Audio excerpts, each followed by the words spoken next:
నిజం చెప్పుతున్నా, ఈరోజు ఈ వీడియో మాత్రం అదిరిపోతుంది. ఈ స్టోరీ మిమ్మల్ని మోటివేషన్ చేయడమే కాదు, మీలోని నిజాయితీని నిలబెడుతుంది.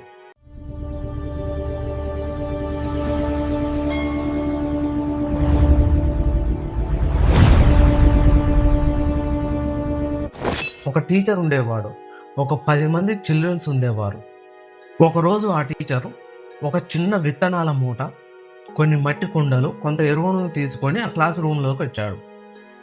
ఆ 10 మంది చిల్డ్రన్స్కి ఒక్కొక్కరికి ఒక్కో విత్తనం, ఒక్కొక్కరికి ఒక్కో మట్టి కుండ, ఒక్కొక్కరికి కొంత ఎరువు ఇచ్చి, మీరు ఈ విత్తనాలని కొన్ని మొక్కలుగా పెంచి ఒక 10 రోజుల తర్వాత నేను పిలిచినప్పుడు మీరు ఆ మొక్కలను ఇక్కడికి తీసుకొని వస్తే నేను అందులో విజేత ఎవరో ప్రకటిస్తానని ఆ పిల్లలకు చెప్పాడు.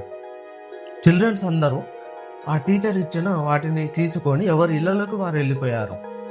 ప్రశ్న అనే మన జీవితానికి మన ప్రవర్తనే సమాధానం. ఆ 10 మంది పిల్లలలో ఒక పిల్లవాడు ఉండేవాడు. ఆ టీచర్ ఇచ్చిన విత్తనాన్ని మట్టి కుండలో వేసి ఎరువు వేసి జాగ్రత్తగా నాటాడు. నీళ్లు పోశాడు. ఎండ తగలకుండా చూశాడు. కానీ ఫలితం శూన్యం.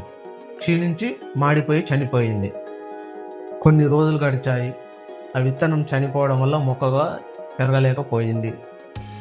ప్రయత్నం నీ చేతిలో ఉంటుంది, ఫలితం వెంటనే రాదు.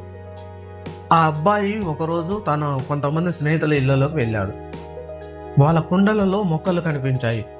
అందరి కుండలలో విత్తనాలు మొక్కలుగా పెరిగాయి. మరి నేను నాటిన విత్తనం ఎందుకు పాడైపోయింది అని చాలా బాధపడ్డాడు. విత్తనాల మార్కెట్కి వెళ్ళి ఒక విత్తనం తెచ్చి మళ్ళీ నాటాలని అనుకున్నాడు. కానీ ఎందుకో ఆగిపోయాడు. ఇది తప్పు అని తనకు తానే సర్ది చెప్పుకున్నాడు. నిజాయితీని కోల్పోయి గెలిచే విజయం ఓటమి కంటే ప్రమాదకరం అని ఆలోచించాడు. ప్రపంచం ముందు గెలవడం కంటే మన మనసు ముందు ఓడిపోకుండా ఉండడం గొప్ప విజయం. ఒకరోజు టీచర్ నుండి చిల్డ్రన్స్కి పిలుపు వచ్చింది. చిల్డ్రన్స్ అందరూ వారి దగ్గర ఉన్న మట్టి కుండలోని మొక్కలతో స్కూల్కి వచ్చారు. ఒక్క అబ్బాయి మాత్రం ఖాళీ కుండతో స్కూల్కి వచ్చాడు. ఖాళీ కుండతో స్కూల్కు వచ్చాడని మిగతా పిల్లలు అందరూ నవ్వడం మొదలుపెట్టారు. ఒక మొక్కను పెంచలేకపోయావా అని ఎగతాళి చేశారు. ఆ టీచర్ చిల్డ్రన్స్ దగ్గర ఉన్న ఒక్కొక్క కుండను జాగ్రత్తగా చూశాడు. అందరి కుండలలో మొక్కలు ఉన్నాయి, ఆ ఒక్క కుర్రాడి కుండలో తప్ప. ఇక విన్నర్ ఎవరో ప్రకటించాల్సిన సమయం వచ్చింది. ఆ టీచర్ స్టేజ్ పైకి వెళ్ళాడు. విన్నర్ ఎవరో కాదు, ఆ ఖాళీ కుండ తెచ్చిన అబ్బాయి మాత్రమే విన్నర్ అని అనౌన్స్ చేశాడు.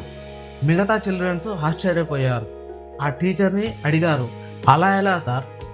మీరు చెప్పిన విధంగానే మేము మొక్కలను పెంచుకొని వచ్చాము, అతనిని విజేతగా ఎలా ప్రకటిస్తారు అని టీచర్ని అడిగారు.